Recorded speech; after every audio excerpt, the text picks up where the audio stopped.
Hi everyone, it's Mimi. Be heard, empower yourself, and I have my co-host Erin Celise with me today. Say hello, Miss Hey Erin. everyone. Hi, and we do have certain topics that we co-host, and this is one of them, and it's new.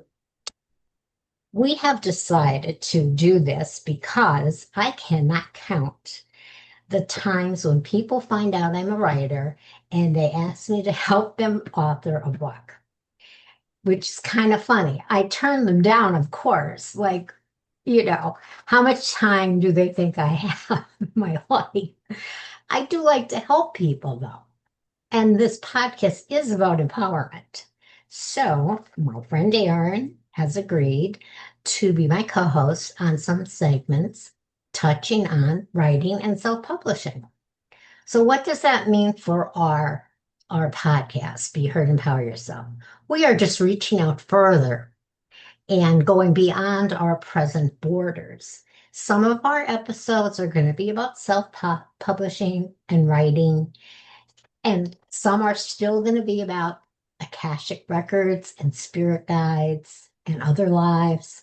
And I will always have stories of people that have overcome obstacles to find their purpose. So, Erin, what do you think of our new venture, our expansion of our creative minds? Well, let's just be honest here. The way we got here is I was one of those people because I have my book and I got stuck trying to figure out how to do this all myself. So I did reach out and you said, hold on, I've heard this before. Now, what's funny is um, with the Akashic Records things, I've also developed a lot of, online workshops and actually trainings. So then thinking about that, like, wait a second, we can do this.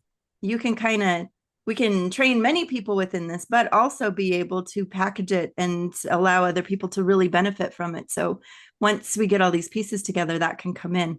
I do have, so this isn't my first book, but this is the first one I'm trying to self publish. I have one that's actually a children's novel that has been sitting dusty on the shelf. So it would be really exciting to get all this together and get that back out in the world. The second one did get published and was for a while an Amazon bestseller. And now I'm on the third one, but this one is like the one that I'm really passionate about. And I'm very excited to learn and see lessons learned from my end too of how we can really help people Oh, yeah. be the authors that are inside of them because we Yeah, all have people get stories to stuck. tell. Yeah, yeah. So starting a book is like opening a portal, whether it's a memoir, fiction, or something in between. But the first step is about anchoring your vision. What do I mean? I mean, what is the heart of your book? Is it a personal story, a symbolic journey, a message you need the world to hear? Um, I've done all three. So, genre, the format, I wrote a memoir, okay, which turned out to expand into more than a memoir because it became a spiritual journey, part of that. Um, I am not a nonfiction writer, nor do I want to be one, but I did write two kind of hybrid books that are semi fiction because I had to make up certain things, but most of it is nonfiction. Hmm. So I would consider that a hybrid. The Unearthing My Irish Roots is all about my ancestors, and I did the research back to the 18th century, know their names, where they lived, their birth dates, when they got married, but I didn't know if they were farmers or carpenters, so that part I made up. So the Yes. book reads like a story. Yeah. So that to me is a hybrid. But I had to think about that for a while and decide how I was going to write that book. So what's step one? So step one is to clarify what I just said, your core idea. Okay. What do you want to do? And Erin, when you did your books that some are Mhm. public, well, did you say they're all published but one? Two are No, published. No, one One is never published. made it Oh, into the world. I, okay, one is. All right. Okay. So what is the heart of that book, would you say? the one that published? I know you said it's a children's book, but what's it Yeah. So symbolic the of? the children's book never published, but Oh, that was really a kind of parable journey about a little girl getting pulled into a fantasy world. And really the underlying theme is being in touch and being your authentic self and your feelings. Because she starts out just really small. And this is the theme through all of them, except the one that got published, and I'll explain why. But even the one now, it's now an adult who is basically me, but it is completely fiction. But the stories and the scenarios she goes through and the hardships, those are real. Those are yeah. actually real situations that I decided to put in, but they're her. And some, reading those, even they don't sound real because, like, with what you went through, a lot of the things that we went through, people are like, that couldn't have happened. You're like, Oh, I oh, know. oh, it did. It It did. did. I So, know. The thing of it is, I lost my train. It'll come back on the station. Oh, I write. I don't AI write. I don't do that. I do not. But I do sometimes ask for like advice or what do you think of this? And I ask the chat bot or whatever to take my 3 books and write an ad for me. And mhm. what he did astounded me. He took the 3 books and the ad, I'll have it on my website later, was like he made it into as if they were a trilogy, which to Hmm. me, they were about 3 separate things. He said the first one, Raised by Wolves, Trapped by Demons, which is my memoir, Mhm. was the beginning of the story, of my story and my journey. And the second one, Unearthing My Irish Roots, was going back in time to my ancestral history to further understand who I was. And the third book, which is Anatomy of an Alien, okay, which is a paranormal medical mystery, he said, is finding out who I actually am. I was blown away. And like the terminology he used in the ad was just so sublime. I would never have thought this.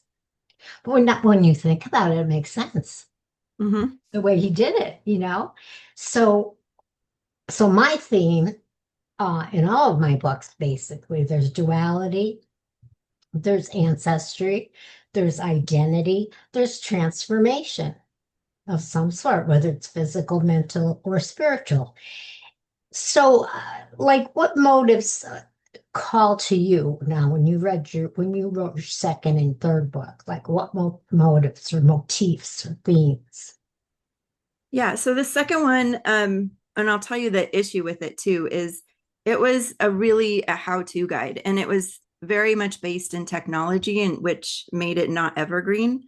So that was kind of a mistake. Yeah, it did okay in the time, but with technology changing so much, it couldn't stand. So Mhm. that one did what it needed to do for a while, but there's not really anything I can do with it now because it's now outdated. Outdated. Unless every year I was going to publish a V2 and a V3 and a V4. So Exactly. that was, okay, that's a lesson learned. Doing this again, make something evergreen, make something that can work and do what Yeah. it needs. Unless what you do is technical journals, then of course Yeah. you're going to have to know that you have to redo them all the time. But um, the third one is it is it's a self-help journey, but like you, I didn't want to say here's step one, here's step two, and make it really like dry, I guess, or a, it's not a memoir, and it's not actually a how-to guide, but it's a fictional story it takes place in a dystopia. So what I wanted to do is take each of the steps and take a character from not having basically any awareness through all the action steps of alignment into being aligned, and her story is through there, but the chapters unwind, or they unfold in the order of the action steps. Okay. That's interesting. Yeah. And there's so many ways, there's so many types of books, there's so many things you can do. Mhm. That's why I say first you have to get your concept and decide your structure and what you want to do. And my last book, which I just published, has like about 22 surgeries that I've had done for real in the last 20 years, complete with pictures. Wow. It's so macabre.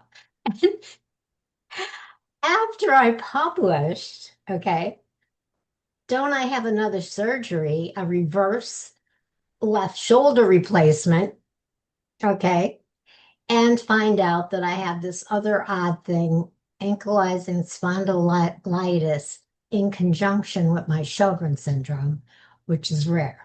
And I said to my spirit guides, could you have told me this a couple weeks ago? Like, before I published the book. So I might have to write like a addendum to that, you know?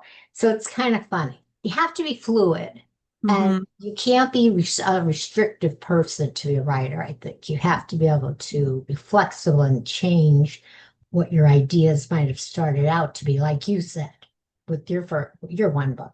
So anyway, having said that about the flow, some writers do thrive with like doing out an outline and deciding ahead of time backgrounds on characters if they're writing fiction or getting all the research done, which I had to do for the Unearthing My Irish Roots. Okay.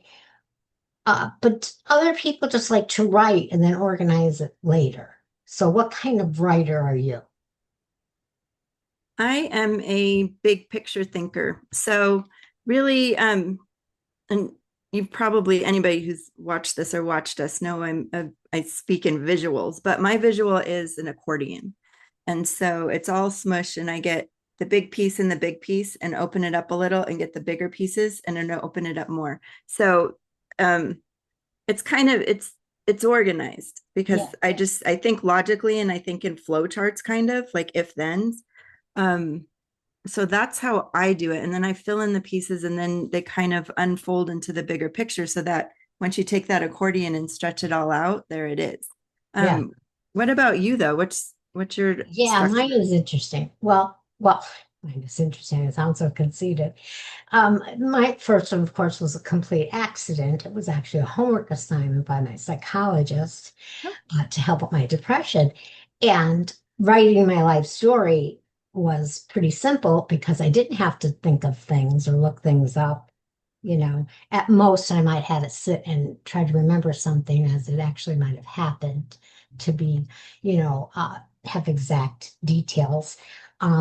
So that one, like, I didn't have outlines. I didn't need any of that. I just sat and let it organically produce. Okay. The second one took research. So, of course, that was totally differently approached. And I had to find out where to go for the research and, how to go from one place to another. Took longer. And I think that's it. My thinking can be linear, it could be fragmented, or it could be just inspirational. It's different. But I have what I call emotional arcs. Like I can be driving a car and something random happens, and I go, "Oh, wouldn't that be a good book?" I'm always thinking, and then my rational part says, "And where exactly, Mimi, would you find time for that?" Right? Or people say, "You're going to write another book," and I go, "It's not on my agenda at this point."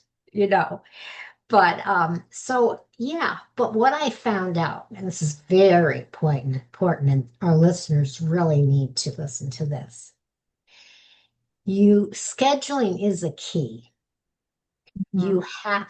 You have to schedule, even if it's 30 minutes a day. Say, okay, every morning from 9 to 10, I'm going to write. Okay. Because That is what's going to keep the momentum going. You can't just say, oh, when I feel like it, I'll go in and write a couple pages. It's not going to work. I know people that have told me that realistically, it doesn't. So that doesn't mean that you have your schedule at 30 minutes, you're going with your day, and then you have a thought that you can't go back in and write some more. Do you get what I'm saying? Mhm. Yeah.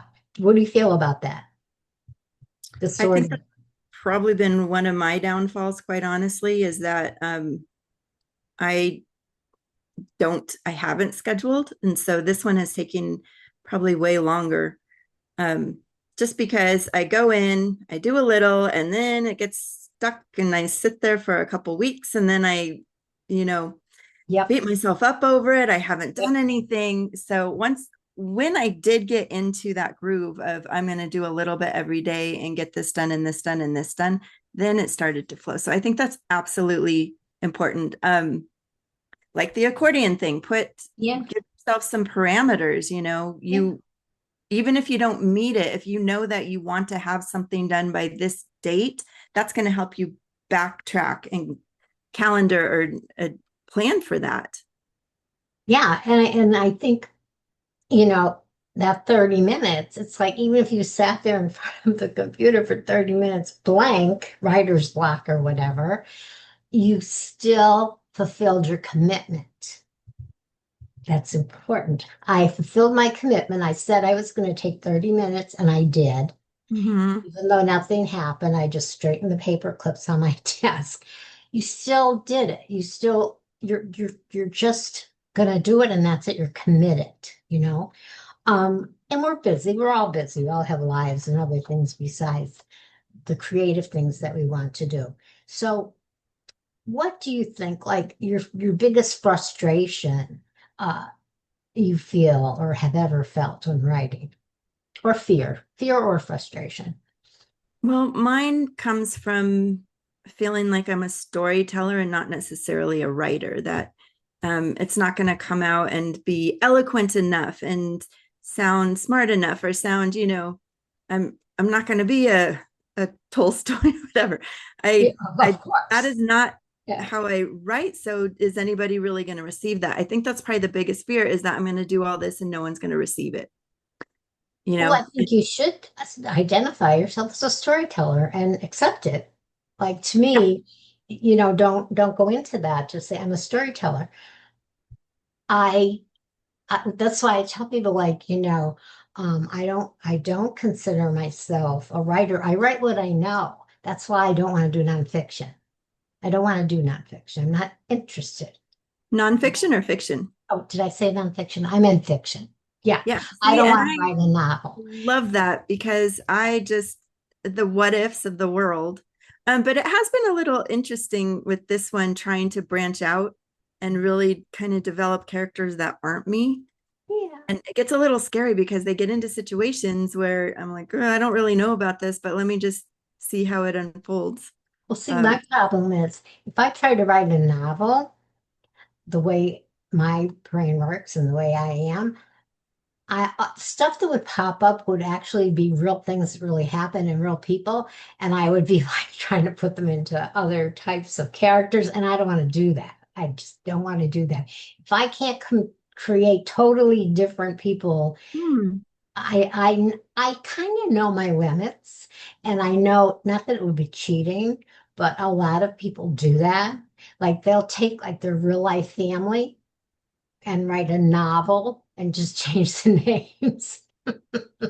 But see, to me, that's not cheating because I don't know, because how can you write what you haven't experienced? You can expand on it. Yeah. So, you But know, it's like saying things you would never say in a book because it's about your sister, your mother, or mm, your friends, and then saying and giving them a different name, like Felicia instead of Francis.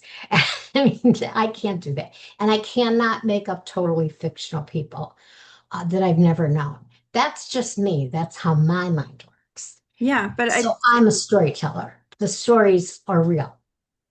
I think that's important though for people looking at this because, and of course, I am not a professional writer, so this is as much to help me, but just hearing that there's different ways to approach it, and you don't have to be the person who's going to be a Stephen King and come up with, completely terrifying things or things that have never happened. Like there's so many different ways to do it. And Yeah.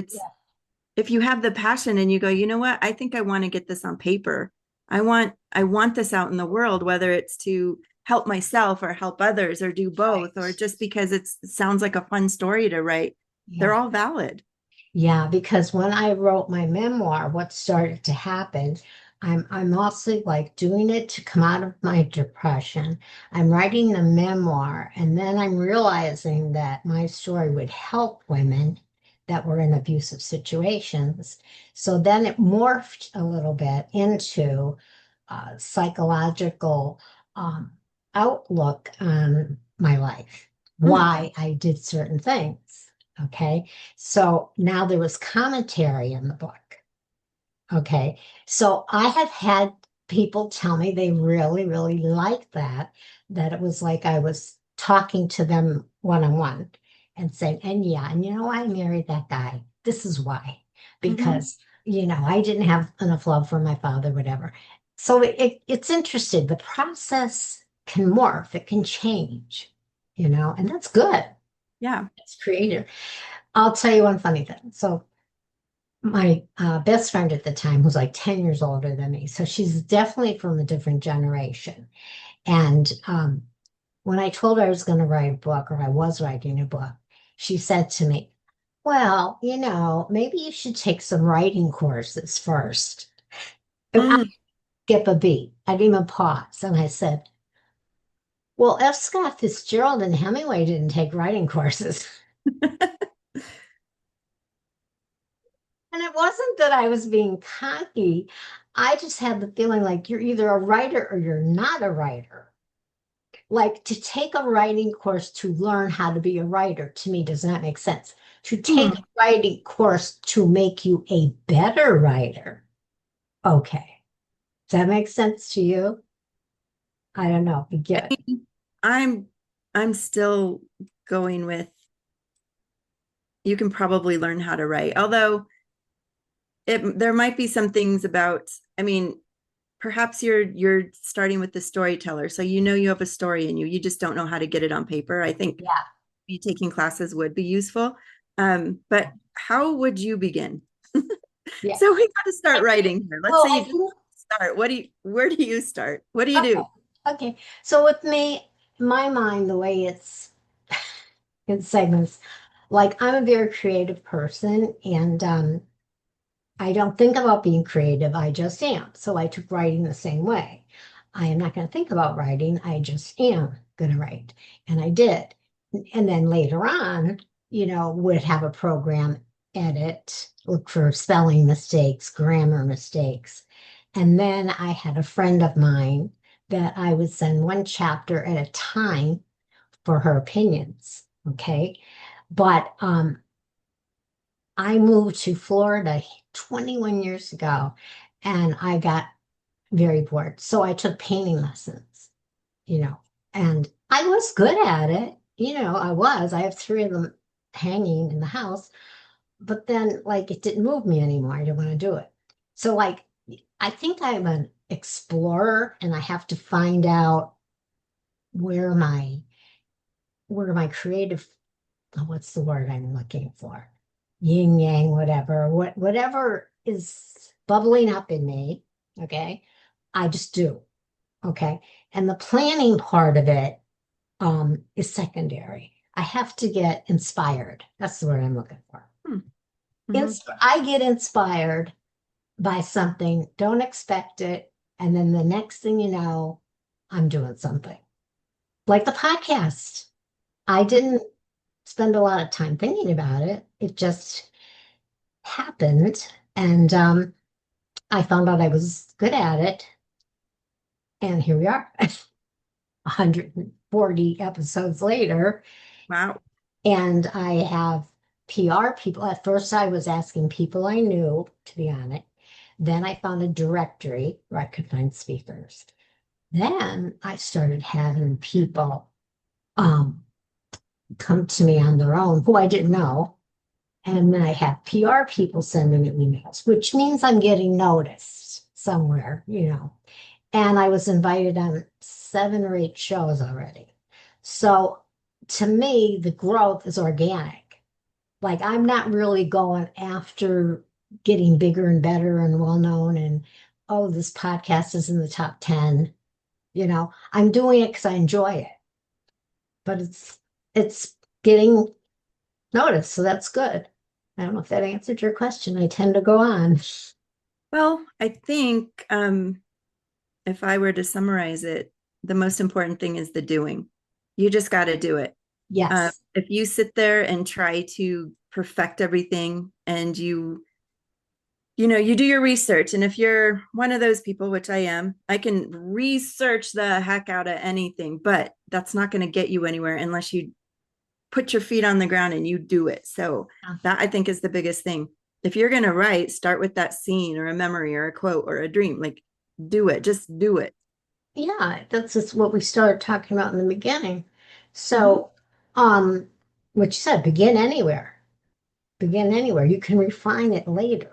You know, um, when I have a symbol come up in my head, or I think of a metaphor or a poem that resonates with me, that's what I'm going to go with. And that's why I was so amazed with the robot coming up with my 3 books as a trilogy. I did not see them as a trilogy until he outlined it. And it's going to be on my website. I have to redo my website. But when you see it, you'll see what I'm talking about, how he pulls it all together. And I love that. And when he did it, then I said, "Oh yeah, I see now." But I didn't plan on it.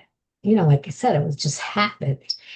And finally, you have to track your evolution. You have to like keep a journal of where you are, because that's part of the story too, Hmm. right? Like I think you should keep track of, okay, where am I? I am at the idea. Okay. Um, then okay, now I'm at what kind of book is it going to be? Okay. What's the structure going to be? What's the theme? Is it going to be totally fiction? Is it going to be half and half? Um, that kind of thing. But write it down and keep track so you could say, oh, here's where I am. A couple days have gone by and I didn't do anything. So let me get back on track, which Yeah. is where that 30 minutes every day comes in to play, Yeah. right? And what do you think about that? No, that's amazing. So with this one, with my accordion idea, I actually did create outlines. And so, like Roman numeral outlines of what I wanted everything to look like, and then broke those into what I call beats.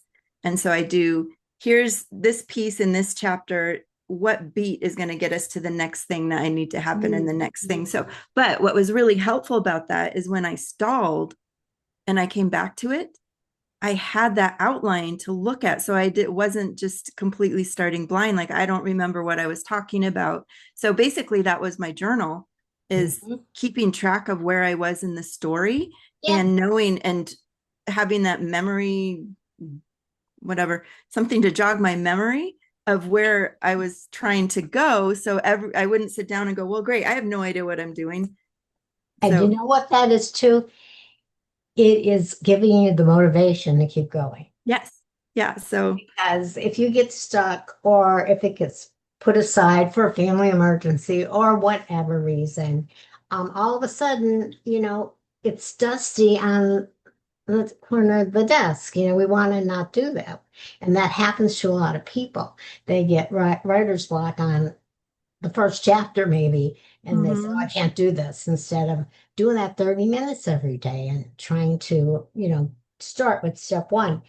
So we are going to keep doing this a little bit of a little piece at a time, because this is a big pie and you can't eat it all at once. You have to get a little bit at a time and absorb it, digest it, see how it works for you as a person, as a writer. And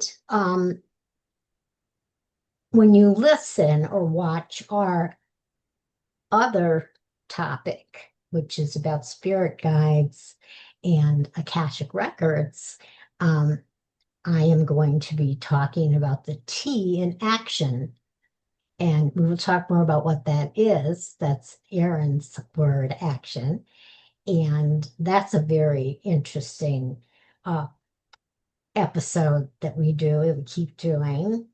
And my spiritual guides, Janira, Miriam, Felix, Philip, and Sarah. I think I got them all. Yeah. They have been nudging me in my present incarnation as Mimi, um, and telling me to let it flow and I can refine it later. So I have a report for them of Wonderful. some of their nudging actually did nudge me to do something different, and we'll talk about that. But our listeners, I want you to listen and take in what we said today and implement it in your own journey so that when we have our next episode on this, um, you'll be ready for the next topic, which is going to be the common pitfalls for new writers, because there are a lot of pitfalls um, for new writers. You have anything to add to that? I think I think it's really important because there's so much of the you don't know what you don't know. Yeah, yeah. And with our podcast, my podcast, Be Heard, Empower Yourself, I do these little side roads with Erin, and I still do it under the same caption because otherwise it's too fragmented and you don't get enough listeners. Okay. So I get listeners about one thing, and then they find me and Erin talking about the Akashic records on the same podcast. Okay. And they go, oh, what is that about? So I really like the concept of this. It's not just about politics, it's not just about one thing. Um, and I'm excited about our spirit guide one. I I can't wait to do know you've that. been hinting at it for a while, I so got it. I'm ready. So we'll do that in a day or so. But the last thing I had one more thing. So much is going on in my life, but it's good, and I hope you learn from it. And I think writing is extremely. It's the most personal thing. It's the most intimate thing that a person can ever do in their life, especially if they're being honest about it. Mhm. Not just to make money. I think that's what annoys me the most about all of these new books come out, and it's a famous person and they wrote a book and now they sell 1 million copies. They're right, they're making money because they're a famous person that wrote a book. It's not about the book. Because I've looked at some of those books. I was given one as a gift, and I was amazed at how bad it was. Just amazed. But they're selling more of that book that's dull and not good than I am. So there's a lot of things when I talk about pitfalls.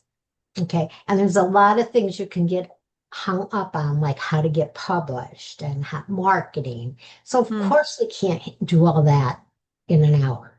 No. No, I think we did good today. Yeah, I think we hit a lot of really good points. So Yeah, and I think it was a good first chapter. yes. There we go. Chapter 1 There we done. go, chapter one. All right. Thank you, everybody, for listening. Thank you, Erin. I always feel happy when I see your face. I don't know why. You have that effect Oh, on me. that's good. I I think hope we'd it's have a mutual. problem if you didn't. Well, it's mutual. We like each other and we know it. All right, guys. See you soon. And keep listening because you never know what I'm going to be talking about. All right. Have a great day.